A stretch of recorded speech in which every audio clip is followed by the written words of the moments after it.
ലേവ്യ പുസ്തകം അതിൻ്റെ 11-ാം അധ്യായം അതിൻ്റെ 45-ാമത്തെ വാക്യം ഒന്ന് വായിക്കാം. ഞാൻ വിശുദ്ധനാകയാൽ നിങ്ങളും വിശുദ്ധന്മാരായിരിപ്പിൻ. It is God's command. ഞാൻ നിങ്ങളുടെ ജീവിതത്തിൽ അത്ഭുത പ്രവൃത്തിയെ ചെയ്തു.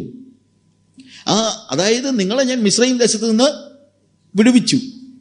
വിടുവിച്ചു എന്നുള്ളത് കൊണ്ട് മാത്രം നമ്മുടെ ഉത്തരവാദിത്തമെല്ലാം, നമ്മുടെ എല്ലാം ഒരു വലിയ പ്രോബ്ലം എന്നറിയാമോ? നമുക്ക് ദൈവം എന്തെങ്കിലും ഉപകാരം ചെയ്താൽ അതിൻ്റെ പേരിൽ അവനങ്ങ് നമ്മളെ സ്വർഗത്തിൽ കൊണ്ടുപോകാൻ നമ്മളെ ചിന്ത. ചിലരുടെയൊക്കെ ചിന്ത പ്രാർത്ഥിച്ച് രോഗസൗഖ്യം നേടിയവരെല്ലാം സ്വർഗത്തിൽ പോകുന്ന, അങ്ങനെ ചിന്തിക്കുന്ന ആളുകളുണ്ട്. ബ്രദറെ, കർത്താവിൻ്റെ രോഗം സൗഖ്യമാക്കിയെന്നേ സമ്മതിച്ചു. പക്ഷെ രോഗം സൗഖ്യമാക്കിയതുകൊണ്ട് നീ സ്വർഗത്തിൽ പോകണമെന്ന് നിർബന്ധമില്ല. രോഗം സൗഖ്യമാക്കിയതിന് ഞാൻ കുറ്റം പറയുകയല്ല. എൻ്റെ ജീവിതത്തിലും കർത്താവ് രോഗം സൗഖ്യമാക്കിയിട്ടുണ്ട്. പക്ഷെ കർത്താവ് രോഗം സൗഖ്യമാക്കിയത് കൊണ്ട് ഞാൻ സ്വർഗത്തിൽ പോകണമെന്ന് നിർബന്ധമില്ല. കർത്താവ് പാപം മോചിക്കുമ്പോഴാണ് എനിക്ക് സ്വർഗത്തിലേക്ക് പോകാനുള്ള എൻ്റെ ആദ്യത്തെ സ്റ്റെപ്പ്. എൻ്റെ പാപങ്ങൾ മോചിക്കപ്പെടുമ്പോഴാണ്, അല്ലാതെ എൻ്റെ രോഗങ്ങൾ സൗഖ്യമാകുമ്പോഴല്ല. എൻ്റെ കർത്താവിൻ്റെ രോഗങ്ങൾ സൗഖ്യമാക്കി. ഇവിടെ എത്രയോ പേർക്ക് കർത്താവ് രോഗങ്ങൾ സൗഖ്യമാക്കിയിട്ടുണ്ട്. പക്ഷേ അതുകൊണ്ട് മാത്രം നമ്മൾ സ്വർഗത്തിൽ പോകുമെന്ന് നമ്മൾ ഉറപ്പാക്കേണ്ട കാര്യമില്ല. കർത്താവ് നമുക്ക് ചെയ്ത ഉപകാരങ്ങൾ, അതിനുവേണ്ടി നമ്മൾ നന്ദി കരയറ്റുക. പക്ഷേ അത് നിങ്ങൾക്ക് സ്വർഗത്തിലേക്ക് പോകാനുള്ള ലൈസൻസ് അല്ല എന്നുള്ളത് നമ്മൾ മനസ്സിലാക്കിയിരിക്കണം. യേശു കർത്താവ് കാൽവറി ക്രൂശിൽ മരിച്ചു. എന്തിനു വേണ്ടി? നമ്മുടെ പാപങ്ങളുടെ പരിഹാരത്തിന് വേണ്ടി. നമ്മുടെ പാപങ്ങളുടെ പരിഹാരത്തിന് വേണ്ടി അവൻ കാൽവറി ക്രൂശിൽ മരിച്ചു. അതുകൊണ്ട് ഇനി ലോകത്തിൽ ഒരു വ്യക്തിയും പാപത്തിൽ തുടരേണ്ട ആവശ്യമില്ല. തുടരണോ വേണ്ട എന്നുള്ളത് അവന് തീരുമാനിക്കാം. പക്ഷെ തുടരേണ്ട ആവശ്യമില്ല. ഞാൻ പറഞ്ഞിട്ടുണ്ട്, ഗോശ്രീ പാലം പണിതത് കൊണ്ട് മാത്രം വൈപ്പിനിലുള്ളവരെല്ലാം എറണാകുളത്ത് വന്നൊന്നുമില്ല. ഗോശ്രീ പാലം പണിതത് കൊണ്ട് ഇനി ഇപ്പോൾ വൈപ്പിനിൽ നിന്ന് ഒരാൾക്ക് വേണമെങ്കിൽ എറണാകുളത്തേക്ക് വരാം. പക്ഷേ പാലം പണിതത് കൊണ്ട് മാത്രം എല്ലാവരും വന്നു എന്നർത്ഥമില്ല. വരണമെങ്കിൽ അവൻ അതിലെ കൂടെ എന്ത് ചെയ്യണം? ഇപ്പുറത്ത് വരണം. ഇതുപോലെ യേശു കർത്താവ് കാൽവറി ക്രൂശിൽ മരിച്ചത് കൊണ്ട് ഇനി ലോകത്തിൽ ഒരു വ്യക്തിയും പാപത്തിൽ കഴിയേണ്ട ആവശ്യം ഇല്ല. ആർക്കും യേശു ക്രിസ്തുവിലൂടെ പാപമോചനം ഉണ്ട്. നമ്മൾ താഴോട്ട് വരുമ്പോഴത്തേക്ക് വായിക്കുന്നുണ്ട് ആ കാര്യത്തെക്കുറിച്ച്. എന്നാൽ യേശു ക്രിസ്തു കാൽവറി ക്രൂശിൽ മരിച്ചത് കൊണ്ട് ഇനി ആർക്കും രോഗം ഉണ്ടാകത്തില്ലെന്നില്ല.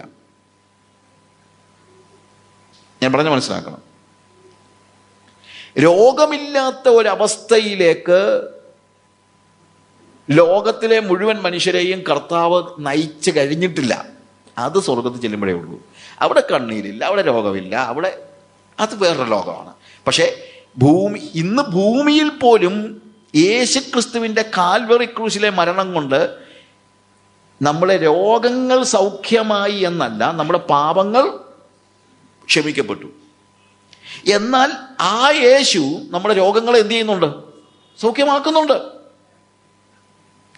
യേശു കർത്താവ് നമ്മുടെ രോഗങ്ങളെ സൗഖ്യമാക്കുന്നുണ്ട്. എന്നാൽ യേശു കാൽവറി ക്രൂശിൽ മരിച്ചതുകൊണ്ട് ഇനി രോഗമില്ല എന്നാർക്കും പറയാൻ പറ്റില്ല. രോഗമുണ്ട്. പക്ഷേ യേശു കാൽവറി ക്രൂശിൽ മരിച്ചതുകൊണ്ട് അവനിൽ വിശ്വസിക്കുന്ന ആൾക്കാർക്ക് എന്തില്ല? ഇനി പാപത്തിൽ കഴിയേണ്ട കാര്യമില്ല. പിന്നെയും അവൻ ചിലപ്പോൾ രോഗത്തിൽ കഴിഞ്ഞെന്നിരിക്കും. പിന്നെ ഞാൻ ടാൻസാനിയയിൽ എൻ്റെ ഷാഡോ ഓഫ് ദി ഓൾമൈറ്റി എന്ന ബുക്ക് അത് റിലീസ് ചെയ്ത സമയത്ത് അവിടെ അത് ഇൻട്രൊഡ്യൂസ് ചെയ്ത ആൾ പറഞ്ഞു, ഇത് പാസ്റ്റർ സാജുവിൻ്റെ രോഗസൗഖ്യത്തിൻ്റെ ചരിത്രമാണ്. അപ്പം ഞാനത് റിഫ്യൂട്ട് ചെയ്തിട്ട് പറഞ്ഞു, ഇതെൻ്റെ രോഗസൗഖ്യത്തിൻ്റെ ചരിത്രം ഇതിനകത്തുണ്ടെങ്കിലും ഇത് രോഗസൗഖ്യത്തിൻ്റെ എൻ്റെ ഹീലിംഗ് സ്റ്റോറി പറയുന്ന ഒരു ബുക്കല്ല ഇത്. ഇതിനകത്ത് പറയുന്ന സ്റ്റോറി രോഗക്കിടക്കയിൽ യേശു എനിക്ക് എത്ര അടുത്ത സുഹൃത്തായിരുന്നു, എത്ര അടുത്ത എൻ്റെ തുണയായിരുന്നു എന്നുള്ളതാണ് ഞാൻ അതിനകത്ത് പറയുന്നത്. എന്നിട്ട് അന്ന് ഞാൻ അതിനോട് ചേർന്ന് പറഞ്ഞൊരു കാര്യമുണ്ട്. It is better to continue in this world as a sick man and go to heaven than to be healed and going to hell. രോഗിയായി ജീവിച്ച് സ്വർഗത്തിൽ പോകുന്നതാണ് രോഗം സൗഖ്യമായി നരകത്തിൽ പോകുന്നതിനേക്കാൾ ഉത്തമമല്ല. അതാണ് വേണ്ടത്, അതാണ് ആവശ്യം. രോഗം സൗഖ്യമാക്കും കർത്താവ്. പക്ഷേ രോഗസൗഖ്യം വാങ്ങിച്ച് നരകത്തിൽ പോകുന്നതിനേക്കാളും നല്ലതാണ് രോഗത്തോടു കൂടെ തന്നെ സ്വർഗത്തിൽ പോകുന്നത്. കർത്താവ് തന്നെ പറഞ്ഞല്ലോ, നിങ്ങളുടെ അവയവങ്ങളിലൊരെണ്ണം, നിങ്ങളുടെ ഒരു കണ്ണ് ഉള്ള ഒരു വ്യക്തിയായി ഭൂമിയിൽ ജീവിച്ചിട്ട് നിങ്ങൾ സ്വർഗത്തിൽ പോകുന്നതാണ് 2 കണ്ണും കൂടെ ഉണ്ടായി ഇവിടെ ഭൂമിയിൽ ജീവിച്ച് പിന്നെ നരകത്തിൽ പോകുന്നത്. അതായത് സ്വർഗത്തിൽ ചെല്ലുമ്പോൾ ഒറ്റക്കണ്ണന്മാരൊന്നുമില്ല അവിടെ, അത് വേറെ കാര്യം. അവിടെ പറയുന്ന വാക്കിൻ്റെ അർത്ഥം ഇതാണ്: ഭൂമിയിൽ ജീവിക്കുമ്പോൾ നിങ്ങൾക്ക് ഒരു കണ്ണേ ഉള്ളോ, എന്നാലും കുഴപ്പമില്ല, സ്വർഗത്തിൽ പോകണം. 2 കണ്ണും ഉണ്ടായിട്ട് നരകത്തിൽ പോകുന്നതല്ല ഞാൻ പറഞ്ഞ, അതിനകത്ത് ഡിഫറൻസ് മനസ്സിലാക്കണം. സോ ഇവിടെ നമ്മൾ ഉത്തരവാദിത്തത്തെക്കുറിച്ചുള്ള ബോധ്യം സഭയിൽ നമ്മൾ വളർത്തിയെടുക്കണം. എന്താണ് നമ്മുടെ ഏറ്റവും വലിയ ഉത്തരവാദിത്വം? മറ്റൊന്നുമല്ല, വിശുദ്ധരും നിഷ്കളങ്കരുമായിരിക്കണം എന്നുള്ളതാണ്. ഞാൻ വിശുദ്ധനായിരിക്കുന്നത് പോലെ നിങ്ങളും വിശുദ്ധരാകുവാൻ. അത് കർത്താവിൻ്റെ കൽപ്പനയാണ്. ആ ഒരു കൽപ്പന ഇതെല്ലായിടത്തും എഴുതി വെക്കേണ്ട കാര്യമാണ്. എഴുതി വെച്ചുകൊണ്ട് മാത്രം കാര്യമൊന്നുമില്ല. But still what I say, ഇതെൻ്റെ മനസ്സിനെ എപ്പോഴും മതിച്ചുകൊണ്ടിരിക്കണം. എന്ത്? I want to become holy as Jesus is holy. കർത്താവ് വിശുദ്ധനായിരിക്കുന്നത് പോലെ, ദൈവം വിശുദ്ധനായിരിക്കുന്നത് പോലെ അതും മനസ്സിലാക്കണം. എൻ്റെ വിശുദ്ധിയുടെ മാനദണ്ഡം എന്ന് പറയുന്നത് എൻ്റെ അയൽക്കാരനല്ല. എൻ്റെ വിശുദ്ധിയുടെ മാനദണ്ഡം എൻ്റെ പാസ്റ്റർ പോലും അല്ല. എൻ്റെ വിശുദ്ധിയുടെ മാനദണ്ഡം ആരാണ്? യേശു കർത്താവാണ്. ആര് വിശുദ്ധനായിരിക്കുന്നത് പോലെയാ? കർത്താവ് വിശുദ്ധനായിരിക്കുന്നത് പോലെ വേണം ഞാൻ വിശുദ്ധനാകാൻ. അതാണ് എൻ്റെ ഉത്തരവാദിത്തം. എൻ്റെ റോൾ മോഡൽ എന്ന് പറയുന്നത്, ചിലപ്പോൾ നമ്മൾ പറയുമ്പോഴത്തേക്ക് എബ്രായ ലേഖനം 11-ാം അധ്യായത്തിൽ എത്രയോ നല്ല വിശ്വാസ വീരന്മാരെ നമ്മൾ കാണുന്നുണ്ട്. അവരെയൊക്കെ അനുകരിക്കാനായിട്ട് നമുക്ക് കഴിയണം. ഞാനത് അപ്രീഷിയേറ്റ് ചെയ്യുന്നു. പക്ഷേ 12-ാം അധ്യായത്തിൽ ഇവരെ ആരെയും നോക്കാനല്ല പറഞ്ഞേക്കുന്നത്, വിശ്വാസത്തിൻ്റെ നായകനും പൂർത്തി വരുത്തുനുമായ യേശുവിനെ നോക്കാനാ. 11-ാം അധ്യായത്തിൽ വിശ്വാസ വീരന്മാരുടെ നീണ്ട നിരയുണ്ട്. അവരുടെ ജീവിതത്തിൽ നമുക്ക് പാഠങ്ങൾ പഠിക്കാൻ പറ്റും. പക്ഷെ അവരെ അല്ല നോക്കേണ്ടത്. ആരെയാണ് നോക്കേണ്ടത്? വിശ്വാസത്തിൻ്റെ നായകനും പൂർത്തി വരുത്തുന്നതിനുമായ യേശുവിനെ നോക്കുക. എൻ്റെ റോൾ മോഡൽ, അല്ലെങ്കിൽ എൻ്റെ മുമ്പിൽ വെച്ചിരിക്കുന്ന മാതൃക അവൻ നമുക്ക് പിന്തുടരുവാൻ, പത്രോസ് പറയുമ്പോഴത്തേക്ക് അവിടെ പറഞ്ഞിരിക്കുന്ന പത്രോസിൻ്റെ ലേഖനത്തിൽ അവൻ പിന്തുടരുവാൻ നമുക്ക് എന്ത് ചെയ്തിരിക്കുന്നു? ഒരു മാതൃക തന്നേച്ചു പോയിരിക്കുന്നു. ഒരു മാതൃക. ആ മാതൃക എന്നുള്ള വാക്ക് അവിടെ ഉപയോഗിച്ചിരിക്കുന്നത്, ഈ പിള്ളേർ കോപ്പി എഴുതുമല്ലോ. ഇപ്പം അക്ഷരം എഴുതി പഠിക്കുമ്പോഴത്തേക്ക് അവർ A for ആപ്പിൾ എന്നൊക്കെ ഉള്ളത് എഴുതുമ്പോഴത്തേക്ക്, അല്ലെങ്കിൽ ABCD എന്നുള്ളത് നമ്മൾ എഴുതി. അപ്പോൾ ABCD എന്ന് പറഞ്ഞ് നമ്മൾ ഈ കോപ്പി എഴുതാനായിട്ട് പിള്ളേർക്ക് കൊടുക്കുമ്പോൾ അതിൻ്റെ മോളിൽ പ്രിന്റഡ് ലെറ്ററിൽ തന്നെ എന്തെഴുതിയിട്ടുണ്ട്? ABCD എന്നൊക്കെ എഴുതിയിട്ടുണ്ട്. ആ എഴുതിയിരിക്കുന്ന ലെറ്റേഴ്സ്, ആ ഒരു മാതൃക നമുക്ക് തന്നിട്ടുണ്ട്. ആ മാതൃക വെച്ച് വേണം താഴെ എഴുതാനായിട്ട്. ഈ മോളിൽ എഴുതുന്ന ലെറ്ററിന് ഉപയോഗിച്ചിരിക്കുന്ന മാതൃക എന്ന വാക്ക് തന്നെയാണ് പത്രോസിൻ്റെ ലേഖനത്തിൽ അവൻ നമുക്കൊരു മാതൃക വെച്ചേച്ച് പോയിരിക്കുന്നു എന്ന് പറഞ്ഞിടത്ത് ഉപയോഗിച്ചിരിക്കുന്നത്. അതിൻ്റെ അർത്ഥം എന്തുവാ? അവനെ നോക്കി വേണം താഴെ എഴുതാനെന്ന്. ജീവിതത്തിൻ്റെ ഓരോ സന്ദർഭങ്ങളിലും നോക്കേണ്ടത് മറ്റാരെയുമല്ല, എന്താണ്? ഈ മോളിൽ വെച്ചിരിക്കുന്ന മാതൃക. ആരാണത്? It is Jesus Christ. 2:9 നിങ്ങളോ അന്ധകാരത്തിൽ നിന്ന് തൻ്റെ അത്ഭുത പ്രകാശത്തിലേക്ക് നിങ്ങളെ വിളിച്ചവൻ്റെ സൽഗുണങ്ങളെ ഘോഷിപ്പാൻ തക്കവണ്ണം തെരഞ്ഞെടുക്കപ്പെട്ട ഒരു ജാതിയും രാജകീയ പുരോഹിത വർഗവും വിശുദ്ധ വംശവും സ്വന്തം ജനവും ആകുന്നു. നമ്മൾ ആരാണെന്നുള്ള വലിയൊരു ബോധ്യം നമുക്കുണ്ടായിരിക്കണം. ഇത് നമ്മുടെ ഉത്തരവാദിത്വം, ഇത് നമ്മുടെ കോളിംഗ് ആണെങ്കിൽ അവിടെ ഉപയോഗിച്ചിരിക്കുന്ന വാക്ക് തന്നെയാണ്. നിങ്ങളോ അന്ധകാരത്തിൽ നിന്ന് തൻ്റെ അത്ഭുത പ്രകാശത്തിലേക്ക് നിങ്ങളെ വിളിച്ചവൻ്റെ, നമ്മളെ തെരഞ്ഞെടുത്ത്. അതെന്തിനാണ്? വിളിച്ചവൻ്റെ സൽഗുണങ്ങളെ ഘോഷിപ്പാൻ തക്കവണ്ണം തെരഞ്ഞെടുക്കപ്പെട്ട. അപ്പൊ എന്തിനാണ് തെരഞ്ഞെടുപ്പ്? അവിടെ പറഞ്ഞിരിക്കുകയാണ്, തെരഞ്ഞെടുക്കപ്പെട്ട ഒരു ജാതിയും രാജകീയ പുരോഹിത വർഗവും വിശുദ്ധ വംശവും സ്വന്തം ജനവും ആകുന്നു. നമ്മളെ തെരഞ്ഞെടുത്തപ്പോൾ ഒരു ലക്ഷ്യത്തിന് വേണ്ടി അവൻ നമ്മളെ തെരഞ്ഞെടുത്തു എന്നുള്ളത് നമ്മൾ മനസ്സിലാക്കണം. ഒരു ലക്ഷ്യത്തിന് വേണ്ടി നമ്മളെ തെരഞ്ഞെടുത്തു. അടുത്തത് നമ്മൾ കാണുന്നത്, ഒന്നാമത് നമ്മൾ കണ്ടത് അവൻ നമ്മളെ മുൻനിയമിച്ചു, നമ്മളെ തെരഞ്ഞെടുത്തു, നമ്മളെ വീണ്ടെടുത്തു. 7-ാമത്തെ വാക്യത്തിൽ, എഫേസ്യ ലേഖനം 1-ാം അധ്യായത്തിൻ്റെ 7-ാമത്തെ വാക്യത്തിൽ അവനിൽ നമുക്ക് തൻ്റെ രക്തത്താൽ അതിക്രമങ്ങളുടെ മോചനം എന്ന വീണ്ടെടുപ്പ് ഉണ്ട്. അവനിൽ നമുക്ക് അവൻ്റെ രക്തത്താൽ അതിക്രമങ്ങളുടെ മോചനം എന്ന വീണ്ടെടുപ്പുണ്ട്. അപ്പം അവൻ്റെ രക്തം, യേശുവിൻ്റെ രക്തം, അവൻ്റെ ക്രൂശ്, അവിടെ നമുക്കുള്ള ഏറ്റവും വലിയ, അതിലൂടെ നമുക്ക് ലഭിക്കുന്ന ഏറ്റവും വലിയ പദവി എന്താണ്? അതിക്രമങ്ങളുടെ മോചനമാണ്. അവൻ്റെ രക്തം നമുക്ക് നൽകുന്നത് അതിക്രമങ്ങളുടെ മോചനമാണ്. അതാണ് വീണ്ടെടുപ്പ്. അതിക്രമങ്ങളുടെ മോചനമെന്ന വീണ്ടെടുപ്പുണ്ട്. പ്രിയമുള്ളവരെ, നമ്മൾ പറഞ്ഞുകൊണ്ടിരിക്കുന്ന കാര്യം അതാണ്. യേശു കർത്താവ് നമ്മളെ വീണ്ടെടുക്കുവാൻ വേണ്ടി അവൻ്റെ ക്രൂശ്, രക്തം എന്ന് പറയുമ്പോഴത്തേക്ക് അതാണ്. When he was dying on the cross, അതിക്രമങ്ങളുടെ മോചനമാണ് അവൻ പ്ലാൻ ചെയ്തത്. എൻ്റെ അതിക്രമങ്ങളെ മോചിക്കുവാൻ വേണ്ടിയാണ് അവൻ കാൽവറി ക്രൂശിൽ മരിച്ചത്.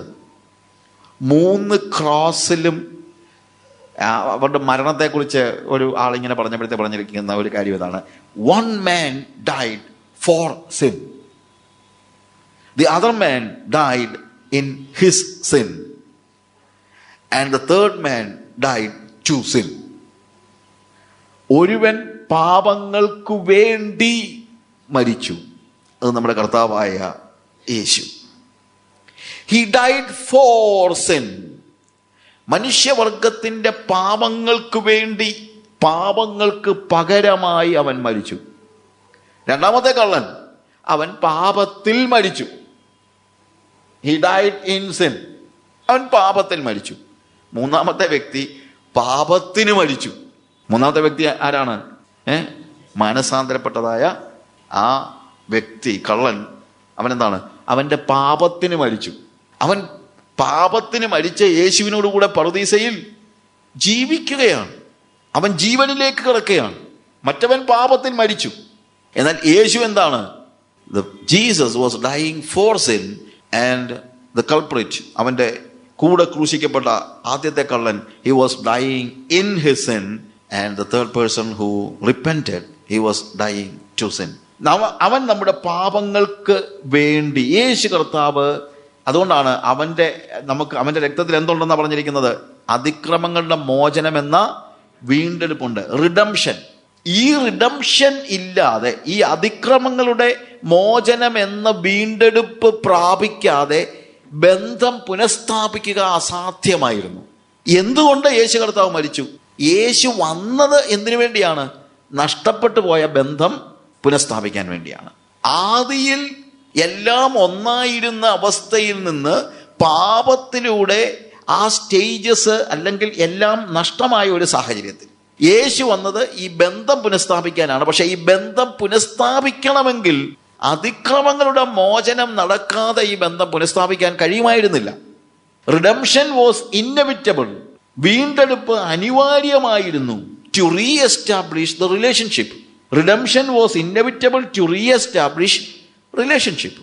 ദൈവവുമായിട്ടുള്ള മനുഷ്യന്റെ ബന്ധത്തെ പുനഃസ്ഥാപിക്കാൻ അതിക്രമങ്ങളിൽ ഇരിക്കുന്ന മനുഷ്യനെ കൊണ്ട് പറ്റില്ല, അല്ലെങ്കിൽ അവനെ ബന്ധിപ്പിക്കാൻ പറ്റില്ല. ബന്ധിപ്പിക്കണമെങ്കിൽ ആദ്യം എന്ത് സംഭവിക്കണം?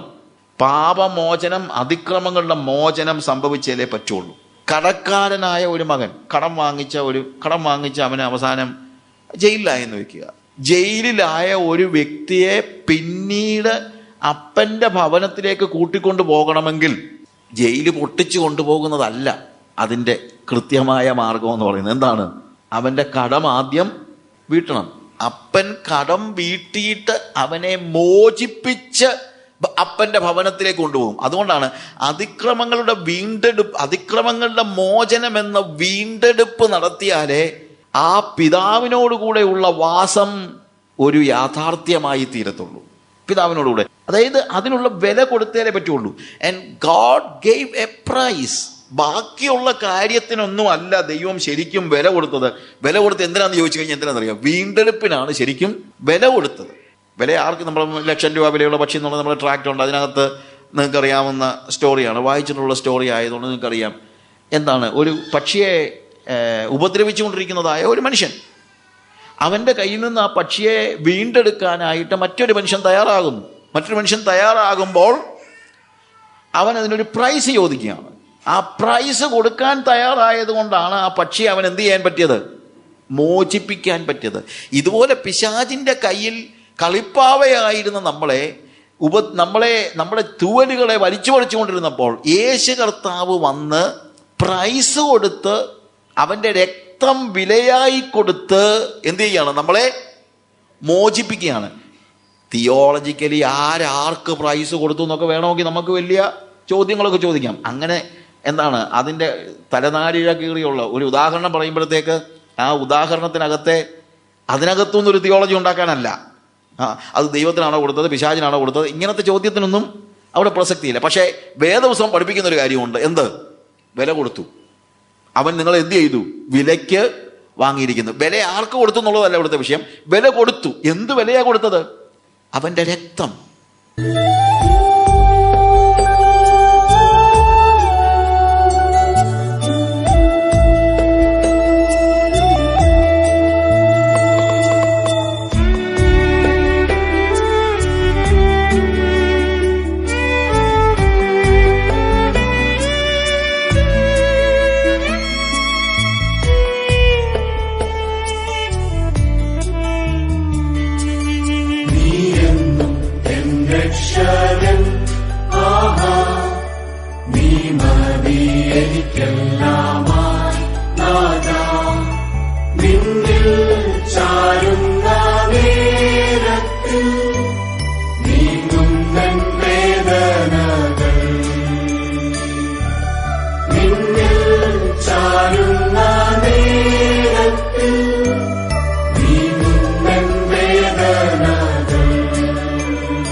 നീ മതി എനിക്കെല്ലാം